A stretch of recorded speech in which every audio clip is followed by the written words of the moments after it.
Welcome to online class from Rikai Bazar Girls High School.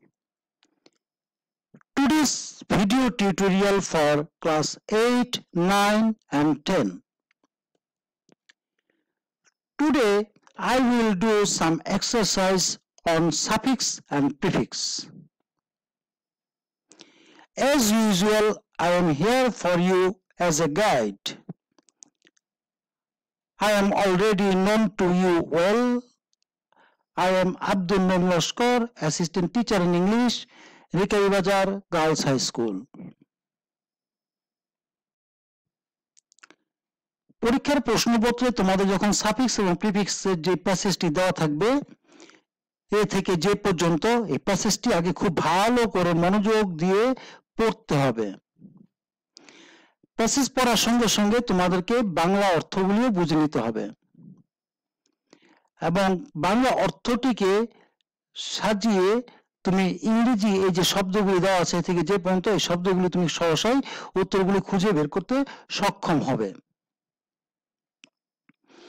তো এখানে যে প্যাসেজটি দেওয়া আছে আমরা এখন সেই প্যাসেজটি নিয়ে একটু আলোচনা করি।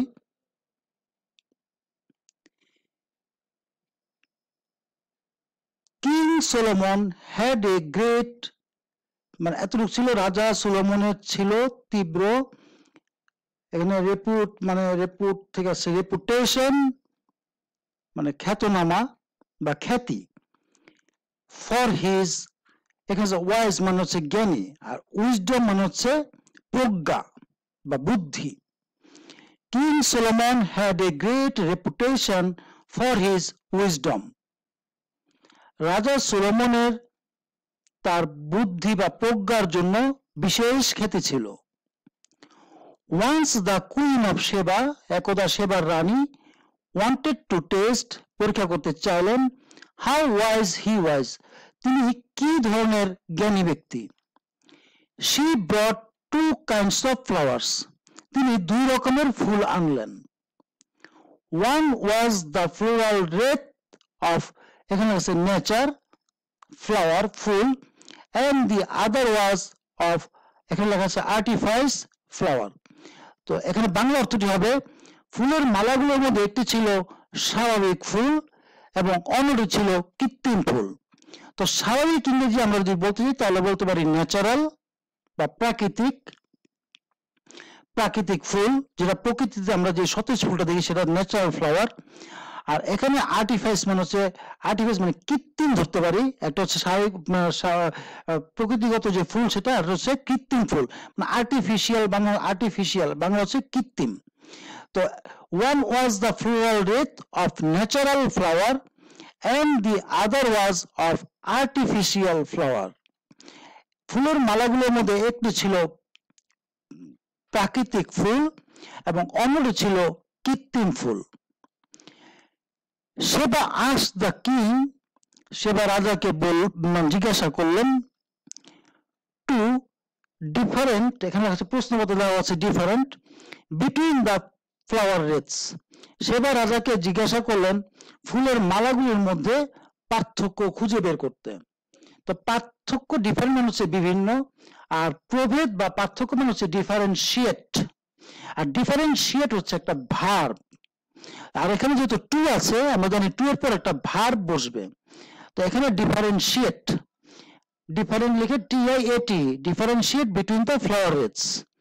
সেবা রাজাকে জিজ্ঞাসা করলেন ফুলের মালাগুলির মধ্যে প্রভেদ বা পার্থক্য খুঁজে বের করতে। Solomon did not answer, Solomon উত্তর দিতে পারলেন না, ইনস্ট্যান্ট মানে তাৎক্ষণিক, এটা হবে তাৎক্ষণিকভাবে, সলোমন তাৎক্ষণিকভাবে উত্তর দিতে পারলেন না।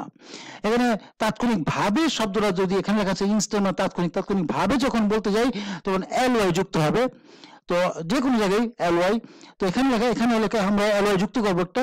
Solomon did not answer instantly, he thought for a while, তিনি কিছুক্ষণের জন্য চিন্তা করলেন, ফর এ while মানে কিছুক্ষণের জন্য। দেয়ার ওয়ার বিস আউটসাইড, সেখানে বাইরে কিছু মৌমাছি ছিল। He told someone to open the window, তিনি একজনকে বললেন জানালাটি খুলতে। অ্যান্ড কিপ ইট এখানে লেখা আছে ক্লোজ মানে বন্ধ, এবং তিনি বলছেন জানালাটি খুলতে, এবং এটাকে তো মানে বন্ধ রাখতে বলেন, খুলে রাখতেই বলেছেন। এই জন্য এটা বিপরীত শব্দ, ক্লোজের বিপরীত শব্দ কি?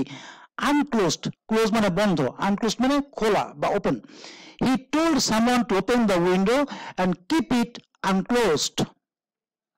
The bees came in. মৌমাছি ভিতরে আসলো and sat on the natural flowers. এবং প্রকৃতিগত যে ফুলটা সেই ফুলের উপর বসলো।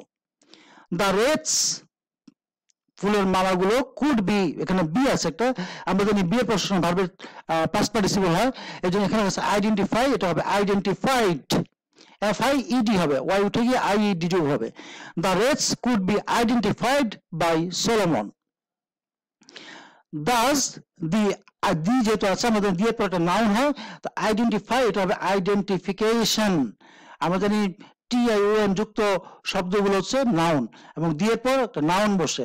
Thus the identification of real flowers by the king, রাজার দ্বারা সত্যিকারের ফুলগুলো চিহ্নিত করা মেড কুইন, রানীকে করলো মারাত্মকভাবে আকর্ষিত, মানে ইমপ্রেসড, মারাত্মকভাবে, যখন তীব্রভাবে, মারাত্মকভাবে, গ্রেট, আমরা আগেই বলেছি ভাবে শব্দ যখন বাংলা বলি তখন এল ওয়াই যুক্ত হয়, তো গ্রেটলি ইমপ্রেসড। তো আমরা আরেকবার রিভাইজ দেই। King Solomon had a great reputation for his wisdom. Once the Queen of Sheba wanted to test how wise he was. She brought two kinds of flowers. One was the floral wreath of natural flower and the other was of artificial flower. Sheba asked the king to differentiate between the flower wreaths. Solomon did not answer instantly. He thought for a while. There were bees outside. He told someone to open the window and keep it unclosed. The bees came in and sat on the natural flowers. The wreaths could be identified by Solomon. Thus the identification of real flowers by the king made Queen greatly impressed. দ্বিতীয়টা চলে যাই। চমৎকার একটি passage. In the past, অতীতে, children, বাচ্চারা, use to হচ্ছে যখন কোনো কাজে অভ্যস্ত হয়ে যায় তখন আমরা ইউজ টু কথাটি ইউজ করি, ব্যবহার করি। ইন দ্য পাস্ট, অতীতে, children use to play in the open field. আগে বা অতীতে বাচ্চারা খোলা মাঠে খেলতে যেত। Before or after school hours, school আওয়ারের আগে অথবা পরে, আগে অতীতে বাচ্চারা খেলার মাঠে খেলতে যেত। বাট নাও আওয়ার চিলড্রেন, কিন্তু বর্তমানে আমাদের বাচ্চারা কিপ, এখানে আছে ডোর, ডোর মানে দরজা, মানে ইনডোর বা আউটডোর দুটো একটা তো হয়। তো আজকাল বাচ্চারা কোথায় থাকে? ইনডোরে থাকে, মানে ঘরের ভিতরে যেগুলো থাকে ঘরের ভিতরে খেলাধুলা করে, এই জন্য বলতে পারি indoor. But now our children keep indoors before the TV or computer, কিন্তু আজকাল বাচ্চারা খোলা মাঠে খেলতে না গিয়ে কি করে? টিভি অথবা কম্পিউটার সামনে বসে থাকে, ঘরের ভিতরে বসে থাকে। They watch TV or play games on computer, তারা কম্পিউটারে টেলিভিশন অথবা গেমস খেলে। চিলড্রেন্স ফন্ডনেস, ফন্ডনেসের বাংলা আমরা কি করতে পারি? অনুরাগী, বাচ্চারা অনুরাগী হয়ে পড়ে। For use of computer has recently increased to a very great extent. Some prefer computer games to others programs. This, এখানে আছে প্রেফার, আমরা বলতে পারি প্রেফারেন্স মানে অধিকতর পছন্দ। প্রেফারেন্স মানে হচ্ছে অধিকতর পছন্দ। This preference is not a good habit. এই অধিকতর পছন্দ খুব ভালো অভ্যাস নয়। It makes them, তাদেরকে করে অ্যাটেন্টিভ, মনোযোগী, আর বিপরীত শব্দ কি? অমনোযোগী অর্থ ইনঅ্যাটেন্টিভ, অমনোযোগী। It makes them inattentive to studies, তাদেরকে পড়াশোনার প্রতি অমনোযোগী করে তোলে। And very often inactive, এবং প্রায় তাদেরকে অলস করে তোলে, কর্মঠ না, অ্যাক্টিভ না হয়ে তারা ইনঅ্যাক্টিভ হয়ে পড়ে। So they should not keep bent, এখানে বেন্ট বাংলা হচ্ছে ঝোঁক বা প্রবণতা। So they should not keep bent, তাই তাদের ঝোঁকানো উচিত নয় on computer for long hours, তাই তাদেরকে দীর্ঘক্ষণ যাবৎ কম্পিউটারের সামনে বসে থাকা ঠিক নয়, উচিত নয়। They think that, তারা মনে করে, they are not spending time in idleness, তারা মনে করে তারা অলসতায় সময় কাটাচ্ছে না। আইডল মানে হচ্ছে অলস, আর অলসতা হচ্ছে idleness. Though, যদিও, this is not the wastage, আমরা এটাকে দুটো সব অর্থ বলতে পারি। ওয়েস্ট, এখানে যেহেতু ইজ আছে, এখানে আমরা ভাবের সাথে আইন যোগ করতে পারি, আবার একটা ওয়েস্টেজও বলতে পারি। So this is not the wastage শব্দটি ব্যবহার করা উত্তম। So this is not the wastage of time. Though this is not the wastage of time, যদিও এটা সময়ের অপব্যবহার নয়, it is the spending of mental energy, এতে মানসিক শক্তি তারা ব্যয় করে। They do not undergo any exertion, exertion মানে হচ্ছে চেষ্টা বা উদ্বেগ।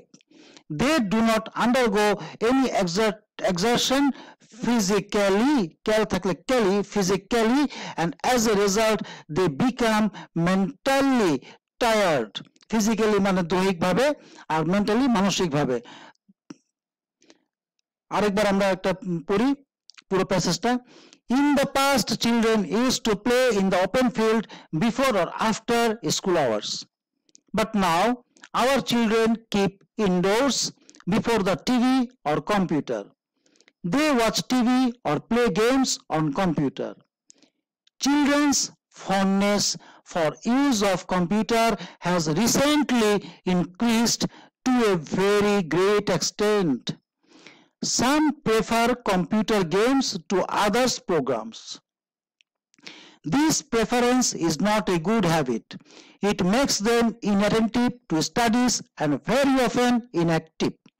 So they should not keep bent on computer for long hours. They think that they are not spending time in idleness. Though this is not the wastage of time, it is the spending of mental energy. They do not undergo any exertion physically, and as a result they become mentally tired. তো তোমাদের জন্য আমি কিছু homework দিচ্ছি, এই homework গুলো একটু তোমরা স্ক্রিনশট মেরে রাখবে। তো স্ক্রিনশট মেরে রেখে সেই উত্তরগুলো তোমরা বাসায় বসে বসে উত্তরগুলো করার চেষ্টা করবে। এখানে তোমাদের জন্য হোমওয়ার্ক লেখা আছে, এই হোমওয়ার্ক গুলো এই যে ভিডিও টিউটোরিয়াল ভিডিও যখন চলতে থাকবে তখন পুরো প্যাসেজটাকে বোঝার জন্য তোমরা একটু স্ক্রিনশট মারবে, যাতে তোমরা পরবর্তীতে সেটা মোবাইল ফোন থেকে বের করে খাতার উত্তরপত্রের উত্তরগুলি করে নিতে পারো। আর তোমরা ভালো করে জানো এই করোনা পিরিয়ডের মধ্যে আমাদের ইকেবাদের গার্লস হাই স্কুল থেকে আমরা নিয়মিত অনলাইন ক্লাসে তোমাদের জন্য হাজির হচ্ছি। তাই আশা করি স্কুল যখনই খুলুক আমরা এই উত্তরগুলো, এই হোমওয়ার্কগুলো তোমাদের কাছ থেকে বুঝে নিব। তোমরা আমাদের কাছে তোমাদের অ্যাসাইনমেন্টগুলো জমা দিবে, আমরা তখন তোমাদেরকে সাহায্য করব যে তোমরা উত্তরগুলো করতে পেরেছো কিনা। যদি কোনো জায়গায় ব্যর্থ হও তাহলে আমরা তখন সমাধান করতে চেষ্টা করব। তো নিশ্চয়ই ইতিমধ্যে তোমরা এই প্যাসেজটির একটি স্ক্রিনশট মেরে রেখেছো। আমরা এবার আরেকটি প্যাসেজে চলে যাই। এটা হচ্ছে 2 নম্বর প্যাসেজ। এই প্যাসেজটিও খুব ইম্পর্টেন্ট। তো তোমরা এই প্যাসেজটিকেও একটা স্ক্রিনশট মেরে রাখো যাতে পরবর্তীতে তুমি উত্তর করতে সক্ষম হও। তো আশা করি তোমরা উত্তরগুলি করবে বাসায়। এই করোনা পিরিয়ডে তোমার হাতে যথেষ্ট সময় আছে বাসায়, তোমরা আশা করি উত্তরগুলি করতে সক্ষম হবে। আমি তোমাদের জন্য আরেকটি প্যাসেজ তৈরি করেছি। এই প্যাসেজটি ইতিমধ্যে নিশ্চয়ই স্ক্রিনশট মেরে রেখেছো। আমি তোমাদের জন্য আরেকটি প্যাসেজ তৈরি করেছি, সেই প্যাসেজে আমি একটু চলে যাই। এটা হচ্ছে তোমাদের 3 নম্বর প্যাসেজ। এই ভিডিওটি যখন চলতে থাকবে পজ করে তোমরা একটু স্ক্রিনশট মেরে রাখবে যাতে উত্তরগুলি করতে পারি। তো আমি আজকে এখানেই বিদায় নিচ্ছি। আগামীকাল ইনশাআল্লাহ ক্লাস 8 তোমাদের জন্য একটু ক্লাস নিব। আশা করি তোমরা আমার সঙ্গেই থাকবে। আগামীকাল ক্লাসটি শুধুমাত্র ক্লাস 8 এর জন্য। আমি ক্লাস 8 এর ছাত্রদের বলবো তোমরা আগামীকাল আবার আমার সঙ্গে এসে যোগ দিবে। তো আজকে এই পর্যন্তই। আল্লাহ হাফেজ।